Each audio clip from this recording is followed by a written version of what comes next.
Hola, ¿qué tal? ¿Cómo andan? Muy pero muy buenas noches. Bienvenidas, bienvenidos a Desiguales. Tuve que preguntar si era miércoles, ¿sí, no? Ay, sí, yo también estoy un poco mareada con los días. Así las cosas. Bueno, en la televisión pública arrancamos Desiguales. Mucha actividad dentro y hacia adentro de las dos alianzas que más votos juntan en la República Argentina. Estamos hablando de Juntos por el Cambio y del Frente de Todos. Juntos por el Cambio hoy un comunicado en plenario nacional que realmente sorprendió por algunas cuestiones. En principio uno podría decir, Juntos por el Cambio le cierra la puerta a Milei, a Javier Milei, en esta foto que estamos viendo aquí, ¿no? Sí, foto que ya de entrada uno podría analizarla porque la cabecera, es cierto, están los presidentes de los partidos de la alianza, pero sin ninguna duda uno mira rápido y ¿qué dice? Gerardo Morales, ¿dónde está Mauricio Macri? Sí, bueno, ¿Dónde está Mauricio por ahí Macri? es una lectura un poco caprichosa. Ya lo encontré. Quizás sea una lectura un poco caprichosa. Lo que no es caprichoso es la lectura del comunicado de este plenario nacional, donde efectivamente se sostiene, pero de una manera muy particular, que por lo menos hasta tanto no haya unanimidad de todos los partidos que componen Juntos por el Cambio, ninguna nueva fuerza va a ingresar. Vamos a leer algunos tramos del comunicado de manera textual, Lucila. Bueno, hay actores, dice Juntos por el Cambio, de la vida política que buscan el quiebre de la coalición, entre ellos Javier Milei. Y acá ya hago un punto. Nombrar con nombre y apellido a un dirigente que no forma parte de esa alianza de partidos, que es nuevo en la política, que acaba de asumir el año pasado por primera vez como diputado nacional, que no tiene una fuerza a nivel federal que por ahora lo muestre como un candidato posible a la presidencia, darle esta entidad y le dice, entre ellos Javier Milei, que no forma parte de Juntos por el Cambio e intenta quebrar nuestra unidad siendo funcional al oficialismo. La importancia que le dan a Milei, la relevancia que le dan a Milei nombrándolo de esta manera, a mí me sorprende mucho. En el barrio se dice subirle el precio, totalmente, digamos, ¿no? Pero además, como si no hubieran existido coqueteos concretos por parte de referentes muy importantes, sobre todo el PRO, arrancando por Mauricio Macri y luego por la propia Patricia Bullrich. Vamos a compartirlo después en un informe muy importante. Hoy tenemos mesa de análisis político en Desiguales. Miren esta otra foto, interesante. ¿Qué estaban mirando? Todos en la computadora de Patricia Bullrich. Quizá las encuestas, algunas encuestas que trataba Patricia Bullrich de argumentar para que efectivamente pueda estar. Eso te iba a decir. Milei probablemente en la fuerza política. Sería la encuesta de los halcones, ¿no? Claro, bueno. Porque de hecho, recordemos algo, Milei varias veces ha remarcado que las palomitas blancas de Juntos por el Cambio no son algo que a él le interese. Así es. ¿No? Compartamos, si ustedes quieren, un tramo más, un párrafo más del comunicado de Juntos por el Cambio, si podemos volver a ponerlo aquí en el wall. Porque aquí hay otro elemento muy interesante. Cuarto párrafo. Hemos sufrido una operación de envergadura intentando involucrar al gobernador de Jujuy y presidente de la Unión Cívica Radical, Gerardo Morales, en una negociación con el gobierno por los cargos del Consejo de la Magistratura. Tapa del diario Clarín de hoy, también mencionado en la tapa del diario La Nación. Y aquí la pregunta es, ¿la operación de qué lugar vino? Porque justamente Morales, el referente de la Unión Cívica Radical, era el principal interesado en tratar de que Javier Milei no sea parte de Juntos por el Cambio. O sea, uno podría entender que alguien estaba tratando de debilitar a Morales para poder de esa manera flexibilizar el ingreso de Javier Milei a Juntos por el Cambio. Cuenta nuestro compañero Pablo Ibáñez hoy en su cuenta de Twitter que se dio un diálogo entre Gerardo Morales y Mauricio Macri, en el que Macri le dijo, yo no tengo nada que ver con esto, yo no hablo con la prensa, yo no hago operaciones. Ahora, dos puntos. Una, suben al ring de una manera a Javier Milei, que para mí le están levantando el precio impresionante. Número dos, aclarando en un comunicado que no hubo una opereta. Yo le decía un poco a Pablo, y esto lo repito al aire, el peronismo quizás tiene modos que no son los más políticamente correctos ni los más polite del mundo. Para amar, para odiar, para unirse y para criticar. Hay una cuestión muy pasional que a veces algunos sectores de la política no los comparten. Eso ya depende de cada uno. Ahora, para Juntos por el Cambio, esto es un decir, nos estamos midiendo, estamos haciendo una especie de medición de musculatura política, porque el coqueteo de Patricia Bullrich, de Mauricio Macri con Javier Milei existió. Porque tener que salir a aclarar que no fue una opereta propia, Sí. lo que hoy titulan Clarín y La Nación, sin ninguna duda, los ojos, Pablo, puestos en 2023. Bueno, respondió Javier Milei, diputado nacional, en un tuit bastante duro y previsible que vamos a compartir, por supuesto, aquí también. Somos una fuerza nueva que viene a transformar la Argentina. Queremos romper con las ideas que han destruido nuestro país en los últimos 100 años. Nunca podríamos ir en un espacio que ha sido corresponsable del fracaso. Sí invitamos a todos aquellos que compartan nuestras ideas. Le faltó un acento a Javier Milei. La tilde. Bueno, la tilde, tenés razón. Y ahora vamos a compartir el otro, pero aquí lo que está diciendo es: a nosotros, ¿qué nos dicen de no querer entrar si nosotros nunca quisimos entrar ahí? Ahora, si alguno no se siente bien donde está y quiere venir, bueno, bienvenido, efectivamente. Pero a ver si podemos compartir el siguiente tuit. Este es el mismo. Bueno, que hablaba de que efectivamente quién estaba gobernando la Argentina y cómo también allí involucraba a las famosas palomas que mencionaba tantas veces, se ha mencionado en la interna de Juntos por el Cambio y que recién mencionaba también Lucila. Bueno, esto es lo que efectivamente está ocurriendo en Juntos por el Cambio, que de ninguna manera está exento de estas discusiones.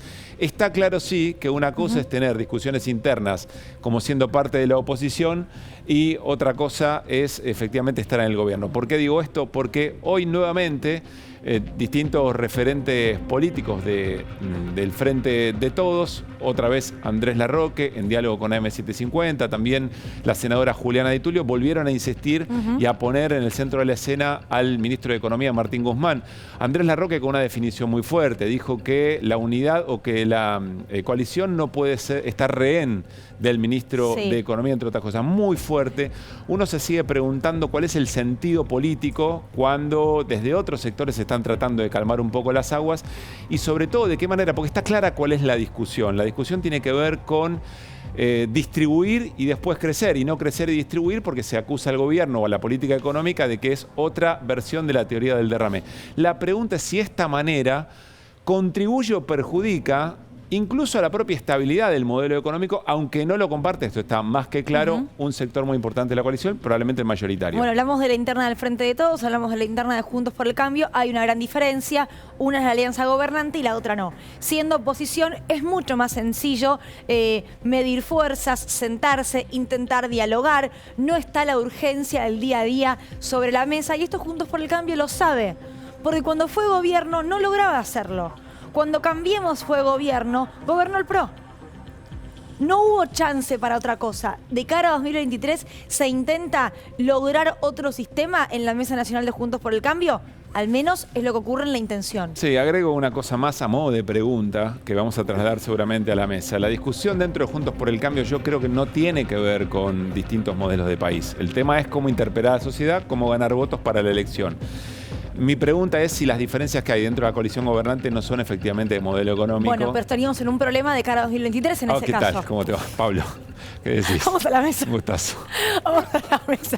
Acá está Néstor Espósito, está Flor Barragán, nos reímos de nosotros mismos.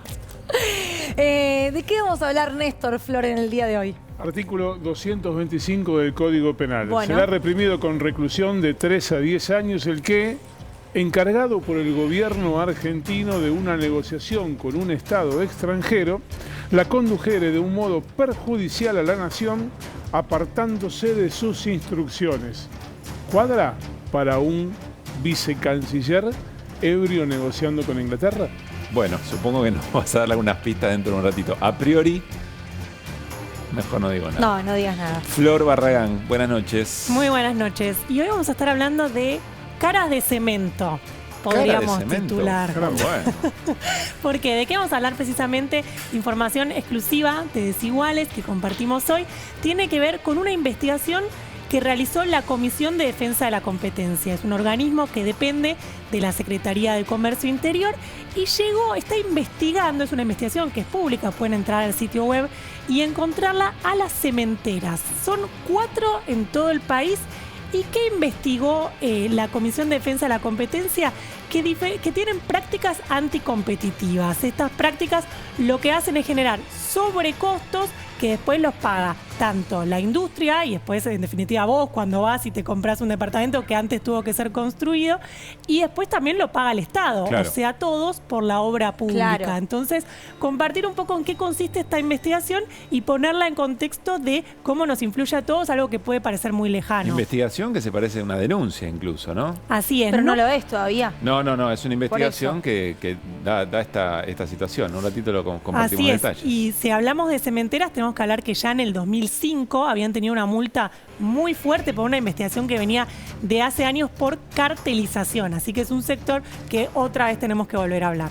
Recordemos que en un ratito, lo digo porque no lo había dicho, viene la doctora Valeria Carreras a hablar justamente de lo que mencionaba Néstor, ¿no? La abogada que ahora amplía, si está bien dicho el término, la denuncia contra el expresidente Mauricio Macri por traición a la patria. ¿Es así? Sí, básicamente lo que hace es presentar un hecho nuevo a partir de lo que se conoció ayer respecto del pacto Fradori-Duncan, y cuenta que ese pacto en realidad tiene la fuerza suficiente como para desarchivar una causa que hace años que deambula en el Poder Judicial. Bueno, Vamos al living. Vamos. Te invito, Lucila, a que charlemos de política, que algo nos gusta. Y aquí estamos hoy para analizar, para charlar un poquito de política. Estamos con Mariana Gené, perdón, me había olvidado el apellido Doctora en de Ciencias Mariana. Sociales. Doctora en Ciencias Sociales, analista política. ¿Cómo estás, Mariana? Buenas noches. Buenas, ¿Cómo muy va? bien. Bienvenida. Gracias. Bueno, antes de charlar un poquito sobre el momento político de las alianzas más importantes, vamos a compartir un informe que tiene que ver con, las idas y vueltas de Juntos por el Cambio respecto de Javier Milei. ¿Vos querés ser presidente? Sí, me gustaría. En 2023, nuestro candidato a presidente tiene que ser aquel que pueda ganarle al kirchnerismo. Puede ser Horacio, puede ser Patricia, puede ser Mauricio si se quiere presentar, puedo ser yo. Yo vengo diciendo desde hace mucho tiempo que me encantaría que María Eugenia Vidal sea candidata a presidenta, porque creo que tiene de las mejores cosas que tiene Patricia, metodología de gestión y capacidad como Horacio. Vos decís abiertamente que tenés ganas de ser gobernador. Sí, sin duda. Ayer Carlos Pañi, aquí en la pantalla de La Nación Más, dijo juega Macri, por ejemplo. Por otro... ¿Tiene que haber alguna duda? A ver. Pero nunca me... Él escribió un libro que se llama Primer Tiempo.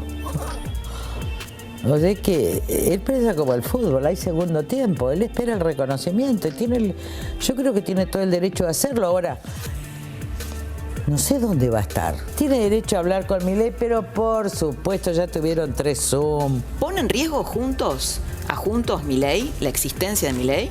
Yo estoy convencida de que Juntos es la única alternativa que le puede ganar al kirchnerismo en la Argentina. Distinto Pero ¿cómo a... tomás que Macri lo quiera incluir en Juntos? Yo no escuché nunca a Mauricio diciendo que Milei debería ser incluido. Las ideas que expresa Milei son las que he expresado siempre yo. A mí me gustaría tener una charla con el ingeniero Macri, estar con los radicales, estar con la coalición cívica y estar con las palomitas tibias. Yo no sé, Diego, qué sentido tiene estar con esa gente que son parte del fracaso. Milei es un emergente del cansancio y de la bronca y sobre todo de la ausencia de conocimiento y de formación y de educación de las generaciones jóvenes. Mauricio, si quiere ser candidato, que lo sea.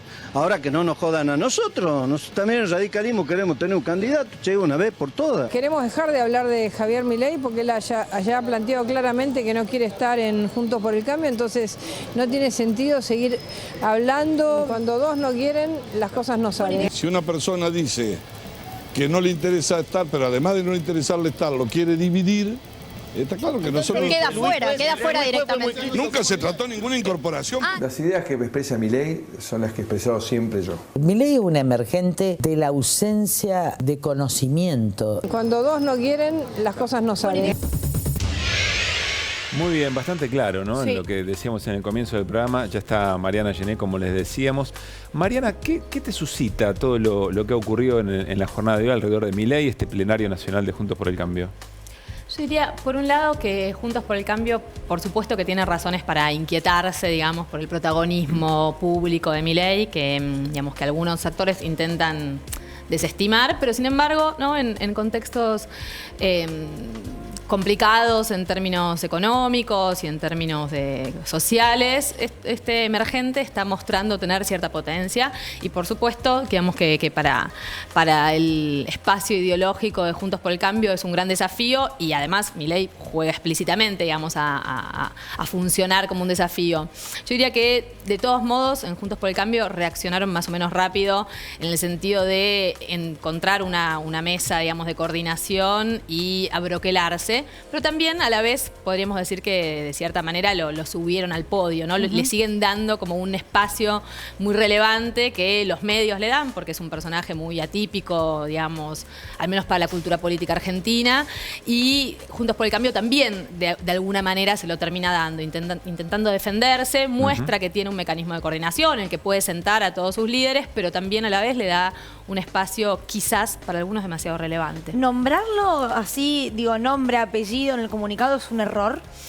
Yo diría, digamos, a él, sin duda, a la figura misma de Milei le sirve, ¿no? Hace Sí, claro. que sea nada, un nombre que está en el candelero, en torno al cual, digamos, gravitan muchos discursos. Hay que ver, digamos, cuál es la durabilidad de eso y cuál es la durabilidad de este enfrentamiento tan claro, digamos. Por eso te digo, porque digo, confrontar con Milei, no con el Frente de Todos, yo no sé si es lo que le conviene. Bueno, no sé, por ahí algún gurú, tipo un Durán Barba, que les dijo confronten con Milei y no con Juntos por el Cambio, ¿no? Con Frente de Todos. Total, no, yo no lo vería, digamos, para nada de forma tan organizada, ¿no? Tan voluntaria. Digamos que yo diría que hay un momento de ebullición dentro de Juntos por el Cambio, lo veíamos, ¿no? En ese tape, digamos, con las distintas declaraciones de sus distintos referentes. Sin duda están todos pujando por ver quién ocupa más espacios ahí. Y Milei también desde afuera intenta, digamos, robarles espacio, robarles votos, robarle consistencia, digamos, a una coalición que en términos programáticos tiene bastante consistencia, pero que también tiene sus heterogeneidades, sus rispideces y que, por ejemplo, ¿no? El radicalismo se esfuerza por volver a tener un lugar con más voz y con más voto, ¿no? Vos recién decías como, bueno, cuando gobernaron ellos, gobernó el PRO, y es cierto, ¿no? Estuvo más claro que el PRO, digamos, se quedó con todo. Mauricio Macri, después de la coalición, de que se sellara la coalición en Gualeguaychú con el radicalismo, dijo, esto no va a ser un gobierno de coalición, el que gana gobierna, y así funcionó, ¿no? Así nombró su gabinete y así ¿Vos lo ves con más fuerza el radicalismo? Yo lo veo al radicalismo sin duda con más intención de pelear espacios, ¿no? Hubo algo en su desempeño electoral a la salida del gobierno. Digamos, por un lado, Mauricio Macri no logró la reelección y eso dejó en un lugar mucho menos legítimo para ordenar a toda la coalición en su conjunto. Una cosa es el PRO, pero otra cosa es Cambiemos o Juntos por el Cambio en su conjunto. Y a la vez, después en las elecciones, digamos, de medio término, bueno, tuvo candidatos competitivos, que es cierto, no se impusieron, ¿no? Digamos, claramente Manes no ganó en la provincia de Buenos Aires, pero sin embargo tuvo bastantes votos y pueden entonces reclamar un lugar menos marginal de cara a 2023. Recién decías o hablabas de programas. ¿Vos crees que dentro de Juntos por el Cambio hay una coincidencia respecto de qué proyecto de país o eso también está en discusión cuando se habla de halcones y palomas?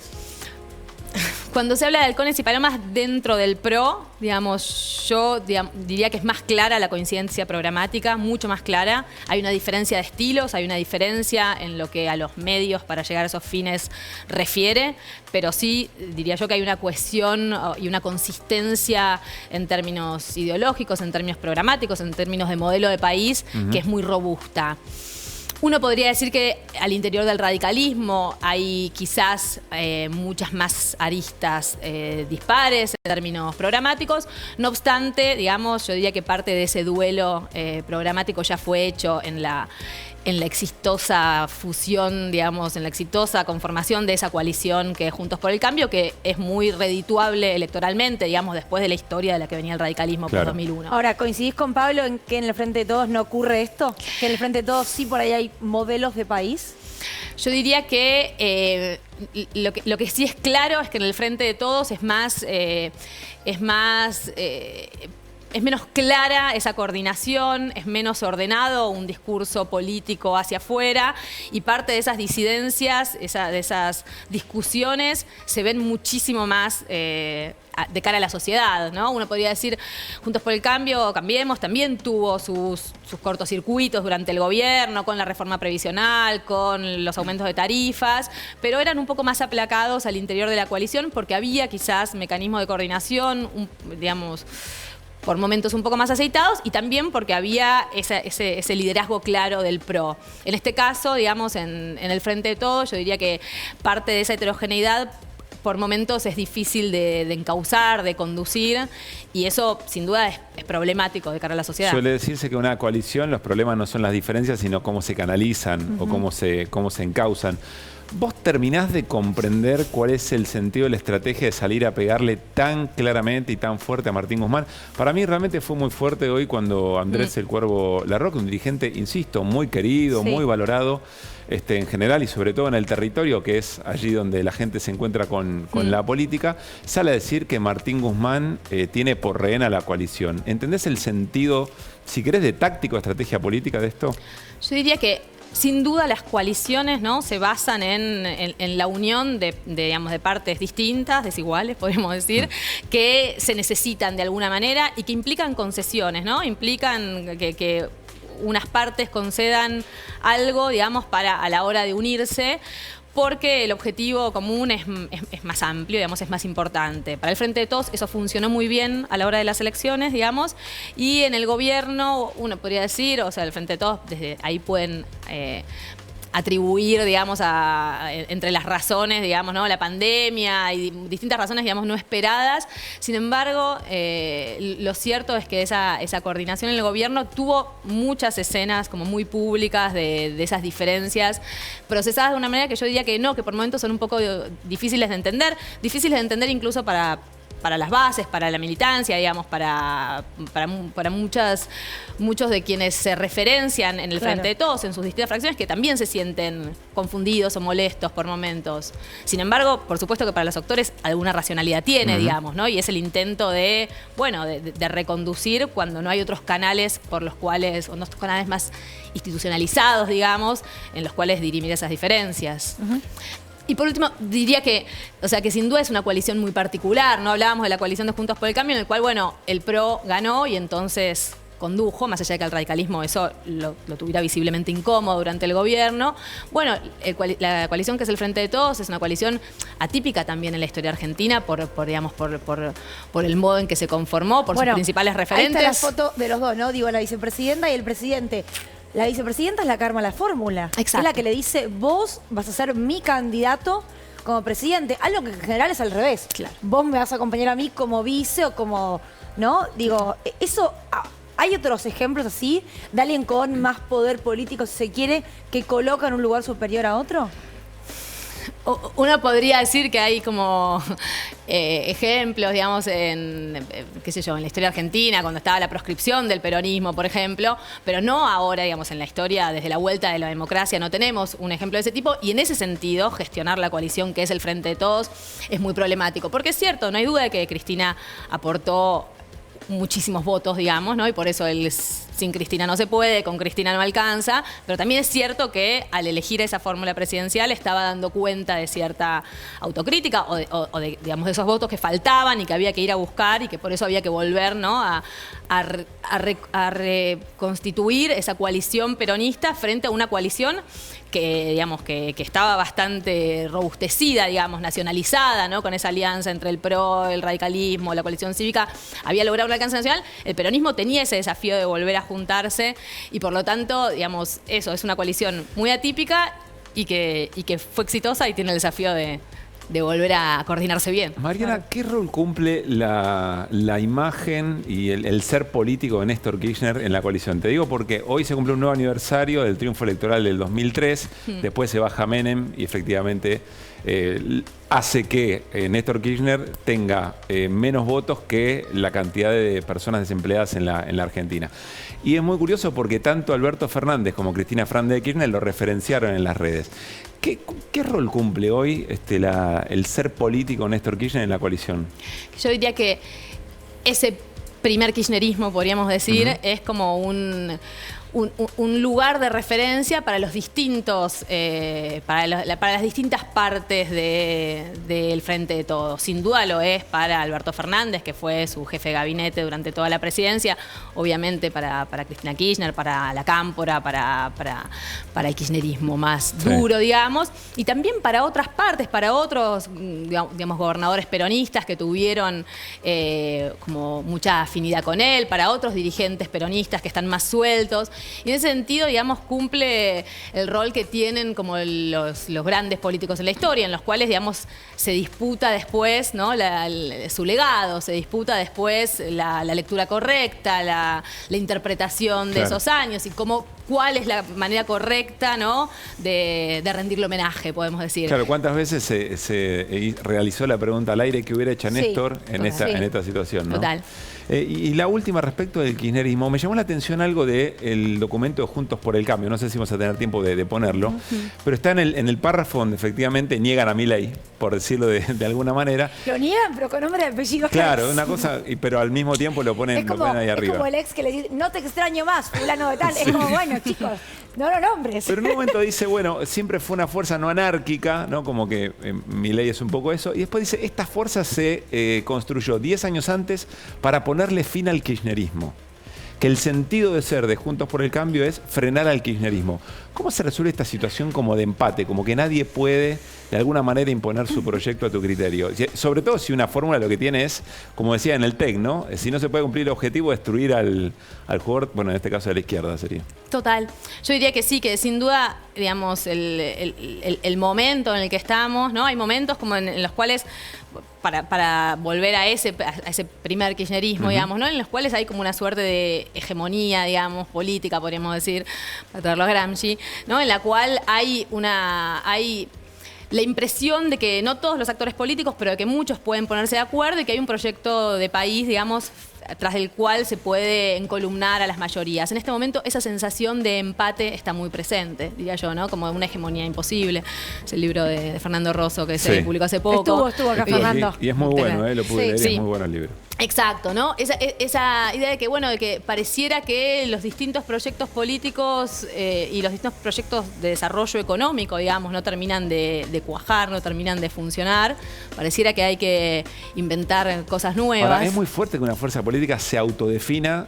Existimos para frenar al kirchnerismo. Total, yo creo que y eso es parte del contexto de polarización política en el que todavía estamos, ¿no? Esa política bicoalicional que está tan instalada, aun cuando las dos coaliciones tengan sus problemas, sus rencillas, que están muy claras, digamos, por lo pronto, en términos electorales, hay una política bicoalicional fuerte y ayuda, digamos, ¿no? Tiende a polarizar, aun cuando haya algunos actores, ¿no? En las dos coaliciones que intentan tirar más al centro, esa polarización política, esa como tendencia hacia los dos polos juega ahí muy fuerte y gran parte, digamos, del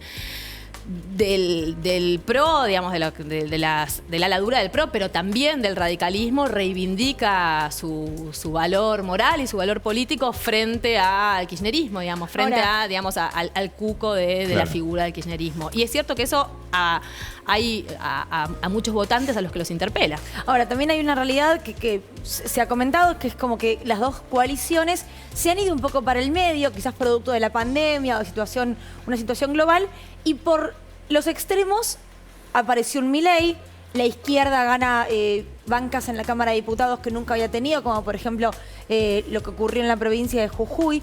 Digo, pareciera que también hay como una necesidad por parte de la sociedad o del votante de pedir como un poco más de, bueno, tiramos por un lado, tiramos para el otro, ¿no?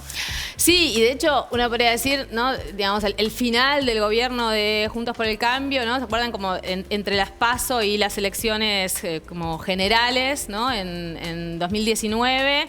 Macri pasó, digamos, después de las marchas del Sí se puede, ¿no? A darle mucho más protagonismo a lo que se llamarían los halcones del PRO y a un discurso mucho más duro para frenar ese drenaje de votos por derecha.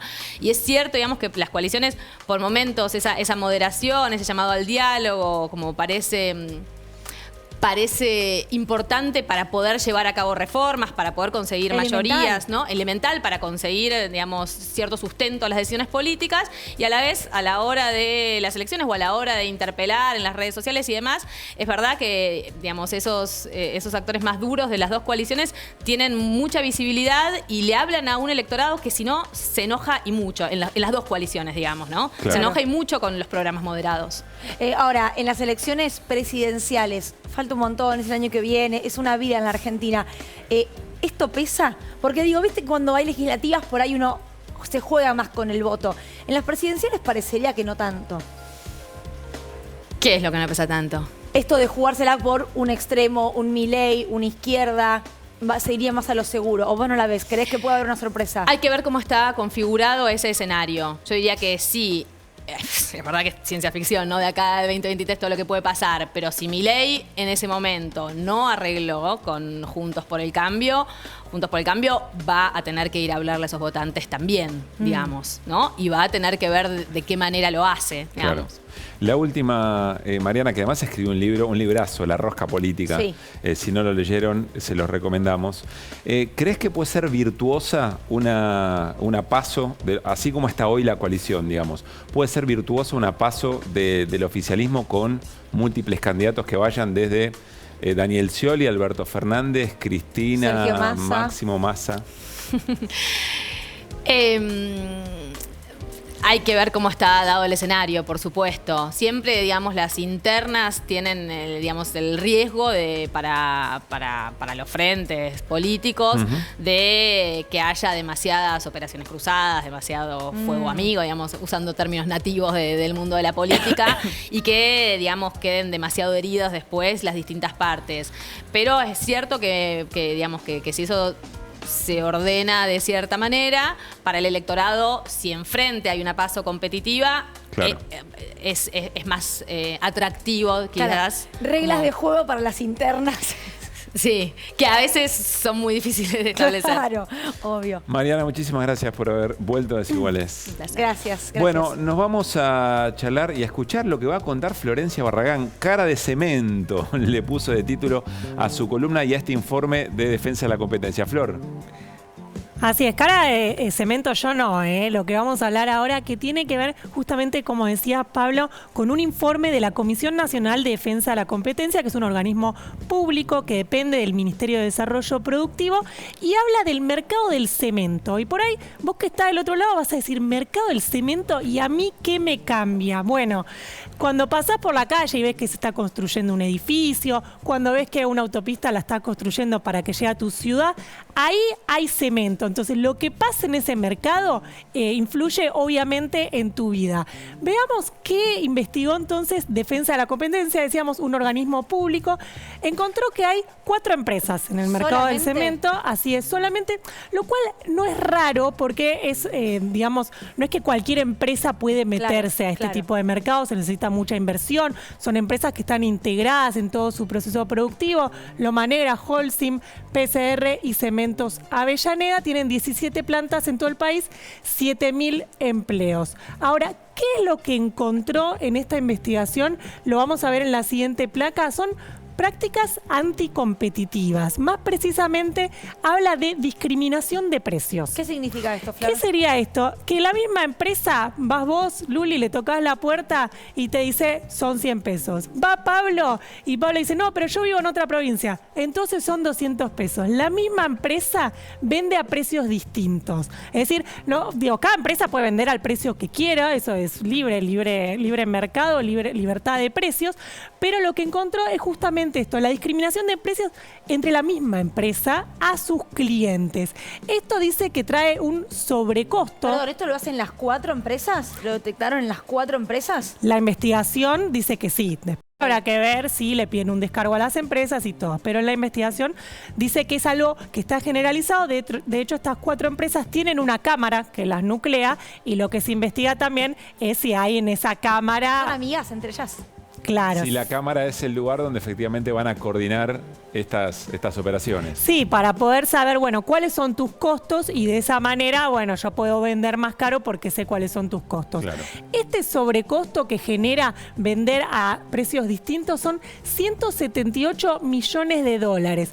¿Quién lo termina pagando? Y bueno, el corralón amigo al que después le vas a comprar vos, Claro. lo termina pagando el mismo Estado cuando hace obra pública. Este año, mirá lo que se va a destinar a obra pública, 2.4% del PBI, es un montón. Hace años que no se destinaba a esto, entonces digo, estos sobrecostos para la construcción y para la obra pública, digamos, no lo paga solo una empresa que compra a granel o un corralón, digo, después es algo generalizado. Y para ver concretamente cómo funciona el mecanismo de la discriminación de precios, trajimos un mapa que hace Defensa de la Competencia y lo que te dice es, en el lado izquierdo te dice dónde están ubicadas las cementeras. Mira. Y en el lado derecho, los colores significa en dónde se paga más caro.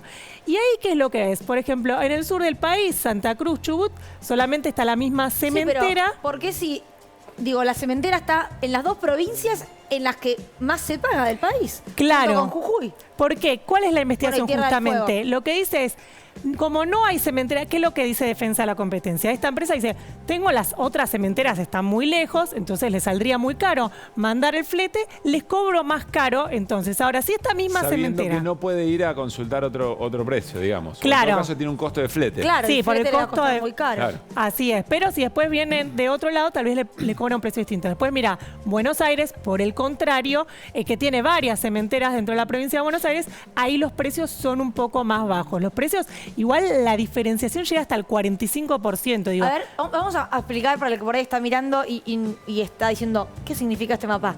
Los puntitos, cada color es una empresa diferente. Hay 4 en todo el país, no es muy complicado.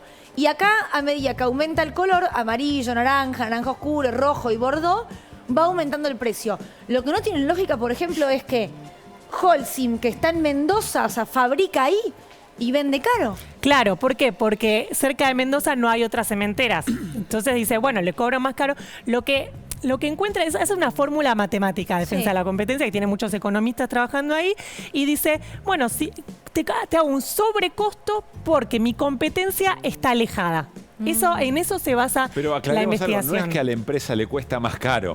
Claro, le no, cuesta no. lo mismo, te cobra más sencillamente porque vos, si no, bueno, anda a buscarlo a no sé cuántos kilómetros a buscar una Claro, empresa que eso competente. tendría sentido. Por ejemplo, no sé, si están todas las cementeras en Buenos Aires y compra a alguien de Tierra del Fuego, y sí, al de Tierra del Fuego le va a salir más caro porque tiene todo el costo del flete. Sí, por pero acá supuesto. estamos hablando de por ahí tenés la cementera en la esquina de tu casa, vas, le tocas la puerta, pero no importa, porque Claro. lo que mira es qué hacen las demás. Néstor creo que tenía algo para sumar. Sí, porque Hegel decía, la historia se repite primero como tragedia y después como farsa. Yo no sé cuál es esta, pero esto que está contando Flor en la Argentina ya pasó. ¿Con quién? Y llegó a la Corte Suprema en el año 2013. Mirá, en el año 2005 hubo una sanción, una multa administrativa a varias de estas mismas empresas por cartelizar, por hacer lo mismo que está contando Flor. Eran 300 millones de pesos en 2005, con el dólar a menos de 4 pesos, era un montón de plata. Eso llegó a la Corte Suprema, que en el año 2013, es decir, 8 años después, terminó confirmando esa multa. Y las cementeras, por esto que está contando Flor, tuvieron que pagar esos 300 millones de pesos por haber cartelizado y manipulado el precio en perjuicio de la sociedad, según dice el fallo firmado por el máximo tribunal. No aprendieron nada. Así es, sí, de hecho el colega, el número 1 del periodismo económico, Marcelo Elotoviada, que en paz descanse, hizo una investigación hace muchísimos años y después esto se confirmó finalmente en la justicia. Pero en un país lleno de grietas, yo les traje un consenso. Hay consensos en este país. ¿Sí? Está muy bien, ¿Y vale oro. quién pidió? Vale cemento. De hecho, si podemos mostrar el tweet, ¿quién inició esta investigación? ¿Quién dijo, che, algo está pasando en este mercado? Pistas. Bueno, fue en la gestión anterior, porque ya veo, viste, que salen estas noticias, la embestida del gobierno. Lilita Carrió, mira vos. Lilita Carrió, año 2018. Dice, dictamos la ley de defensa de la competencia, no va a haber más cartelización.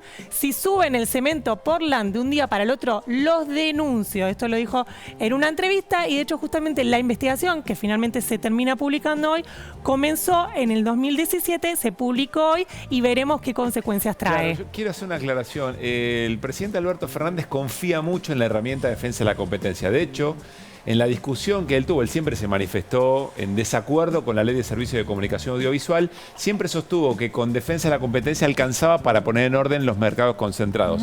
Va a ser muy interesante, con estos insumos, el secretario de Comercio, Roberto Feletti, ¿qué decide en función de esta situación, digamos, ¿no? Tiene varias medidas. ¿Sería él el que tiene que reaccionar ante esto? Bueno, defensa de la competencia depende de Así es. del secretario. ¿Qué pasa cuando Defensa de la Competencia hace un informe como estos que se publicó, digamos, cualquiera puede acceder en el sitio web, para que efectivamente se avance con alguien, con algo, con alguna medida? Una empresa debería haber denunciado esto. Como no hay una denuncia de una empresa, quien podría accionar de oficio es el secretario de Comercio Interior. En este caso, Roberto Feletti, que habrá que ver qué medida toma. Bueno, y otra cosa muy interesante para graficar la importancia del cemento, corregime, Flor, siempre decimos, cuando la construcción le va bien, desparrama un montón de demanda de empleo, de actividad, etcétera, a un montón de otras actividades, digamos, ¿no? Acá es al revés. Si se encarece por cartelización y por sobrecosto, imagínense cómo todos esos sobreprecios se trasladan. Es una cadena de inflación. Claro. Así es, sí. De hecho, en el informe se ve que el 11% del costo de insumos para, no sé, obra pública, construcción, el 11% es el cemento. Digo, es muy alto el peso que tiene en la cadena final. A mí me gusta el nombre cara de cemento. Me encanta. Lo voy a empezar a utilizar. Me encanta. ¿Qué pasa? Le vamos a preguntar en los próximos desiguales. Bueno, Flor, ¿qué pasó con Porque la piedra es la barata, la cara de cemento. Claro, el cemento a Portland. Claro, es cara de cemento, o sea, es cara a cara. Gracias, Flor. Bueno, nos vamos al corte y después. Ya está llegando aquí al living de Desiguales la doctora Valeria Carreras, quien en su momento denunció a Mauricio Macri por traición a la patria, y luego de conocer las memorias del ex vicecanciller británico Alan Duncan, que dice: negocié con un borracho, que ahora lo desmintió, parece. Bueno, no sé. Sobre todo esto vamos a hablar.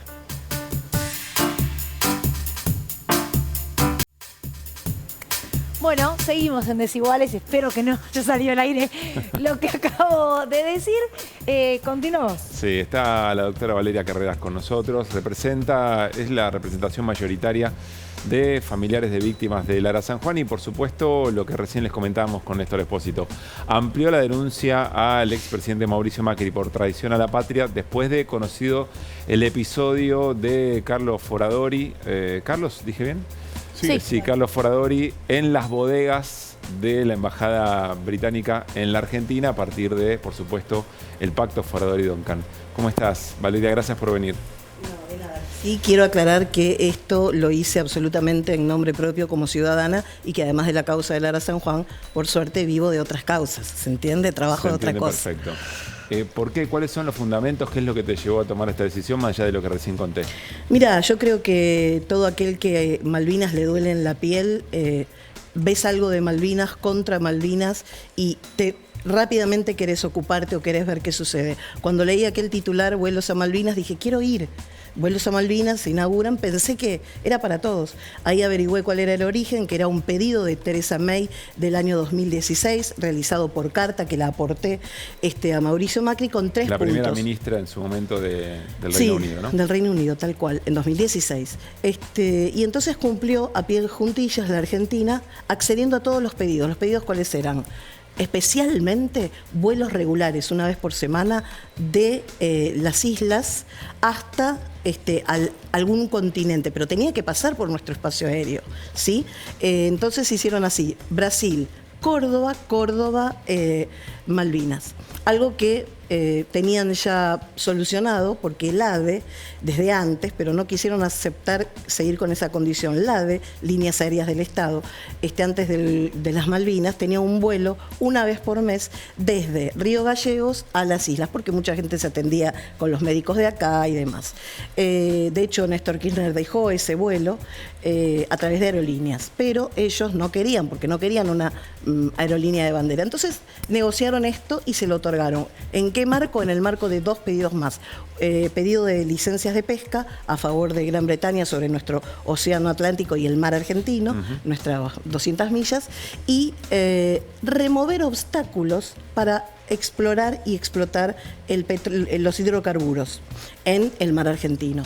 Esa palabra es clave porque remover obstáculos está en la carta y se repite en el comunicado. Y otra cosa que denuncié fue, pero ¿cómo? Si yo estoy haciendo si se está haciendo un convenio con otro país, tiene que pasar por el Congreso para su aprobación. Por eso no le ponen la palabra acuerdo, no le ponen la palabra convenio, no le ponen la palabra tratado. Se llama comunicado. Pero no, un comunicado no coincide con lo que es, porque hubo una relación de partes y Argentina fue la que dio. El Reino Unido no, nada, no hubo contraprestación. Claro. Ahora, cuando esto ocurre, en el Congreso hay consecuencias. De hecho, ayer recordábamos que Foradori tuvo que ir al Congreso, que Elisa Carrió lo cruzó en su momento mucho y que termina denunciando Foradori. Sí, vos sabés que cuando hago la denuncia me encuentro con todo esto, con los antecedentes de qué había pasado. Dije, bueno, yo voy a poner la denuncia por traición a la patria porque ceder recursos es ceder soberanía. Tomo conceptos de Elisa Carrió, de Filmus, de Carmona, justamente en el dictamen que hacen respecto de que esto no es un comunicado, esto no se puede permitir. Pero bueno, adjunté la versión taquigráfica y que lo citen como testigos. Obviamente Lilita Carrió no fue.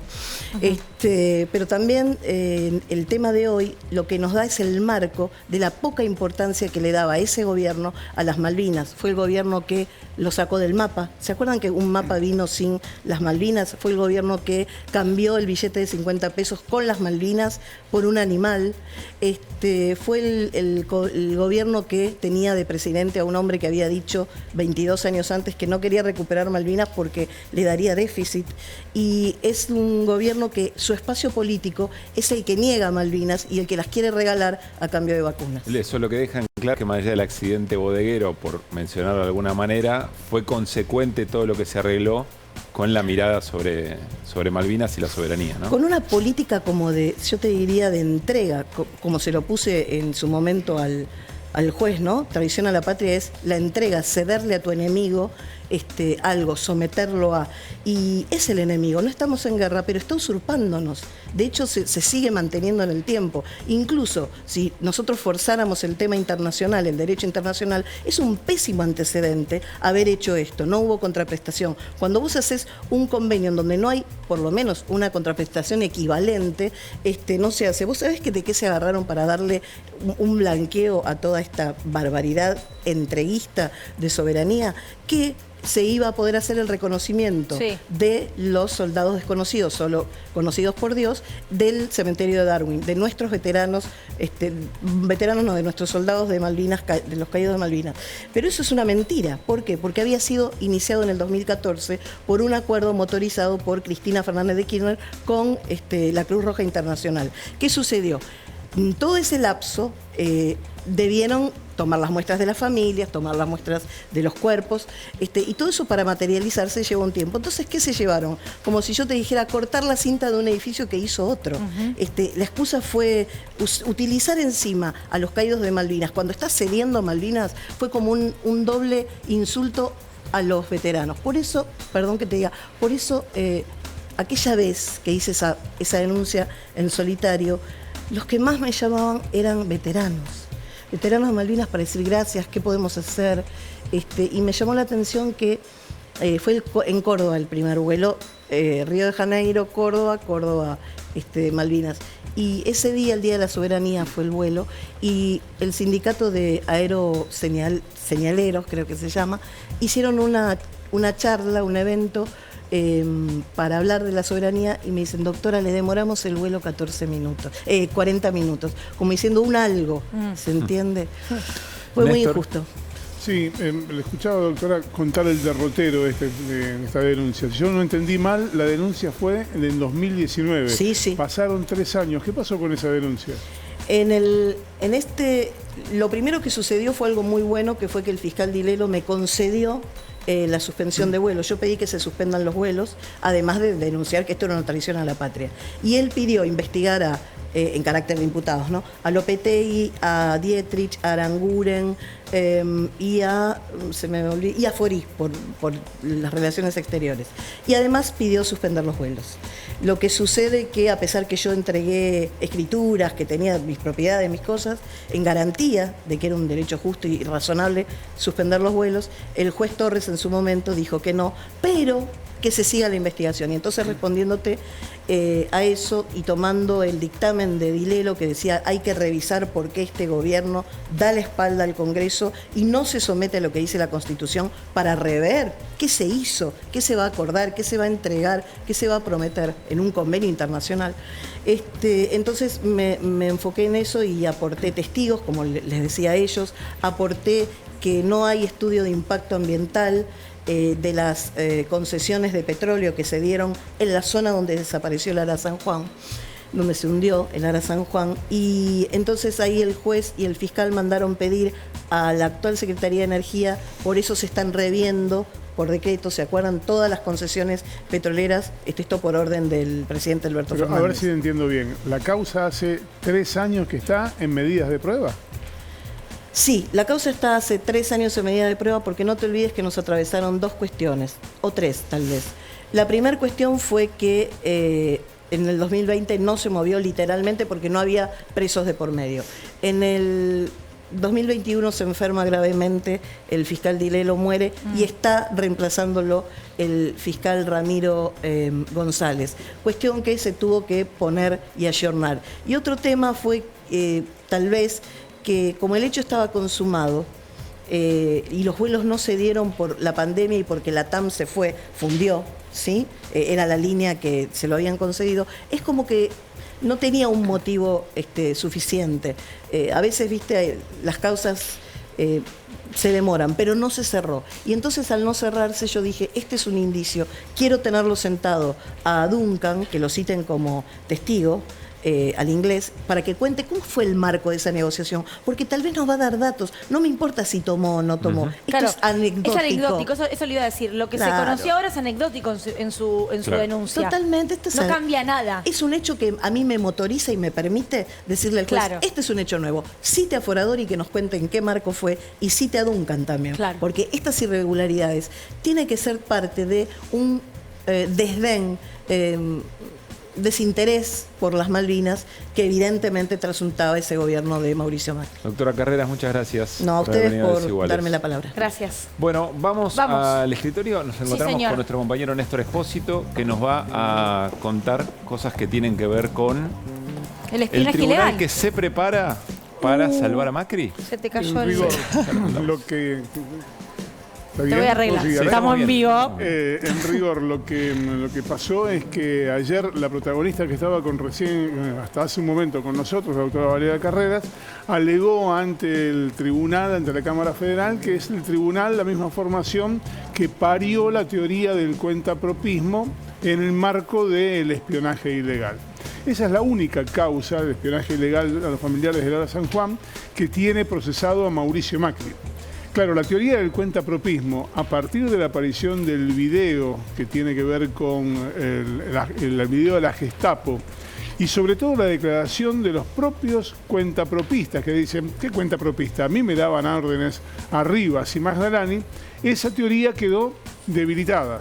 Sería difícil para el tribunal volver a decir, che, fueron cuentapropistas, porque en todo caso, los cuentapropistas que espiaron a Cristina Fernández de Kirchner y los que espiaron a Horacio Rodríguez Larreta son diferentes de los que estuvieron en Mar del Plata espiándose a los familiares de víctimas de Ara San Juan. Mucho cuentapropismo, ¿no? Claro, entonces parecía un kiosco, parecía un multikiosco que empieza a tener kioscos por todos lados, y la AFI no es justamente eso. ¿Cuál es la alternativa? Hay que fijarse en el argumento que planteó el abogado Pablo Lanusse, el abogado defensor de Mauricio Macri. Él dijo concretamente que toda la causa es nula, que toda la investigación es nula, de una serie de argumentos. Uno de esos argumentos es que el juez que procesó a Macri, Martín Bava, estaba algo así como prestidigitado por el presidente de la Nación actual, Alberto Fernández, que quería cobrarse una venganza política sobre su principal adversario. Bueno, a partir de este argumento es que la Cámara tiene a estudio un pedido de nulidad de toda la causa. ¿Qué significa? Que se cae el procesamiento del expresidente, que todo lo que se actuó hasta ahora vuelve todo para atrás como si empezara de cero y que además no es necesario volver a hablar del cuentapropismo. Bueno, así se construye la impunidad, ¿no? Tal cual.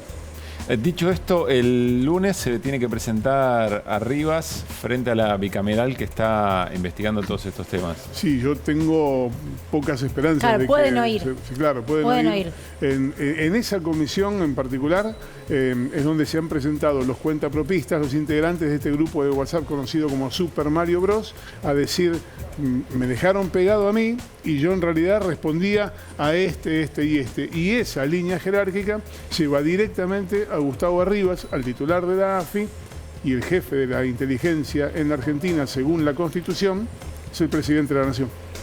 Claro. Gracias, Néstor. Bueno, ya nos vamos a despedir con algo muy especial. Quiero contarles que hablamos hoy de defensa de la competencia y finalmente se firmó el acuerdo a través del cual Disney tiene que entregar los derechos de la Copa Libertadores y otros eventos deportivos muy importantes como parte de la desconcentración. ¿Se acuerdan toda la discusión que había habido a partir de la compra de Fox? Así que la gente de Media Pro se supone que va a adquirir Fox y por ende esos derechos. Novedades, pero lo que quiero decir es la herramienta de defensa de la competencia funcionando nuevamente sobre situaciones de concentración y en este caso muy visible, ¿no? A través de donde vemos los partidos de fútbol más importantes y otros eventos deportivos.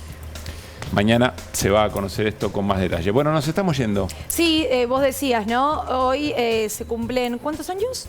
19 años. 19 años de cuando Néstor Kirchner gana las elecciones como presidente. Sobre esto habló Cristina Kirchner. En realidad se hizo un video en la cuenta oficial de la Cámpora. Tuiteó Alberto Fernández. Pareciera que por un rato hubo un canal comunicante, ¿no? Así es, y con esto nos despedimos.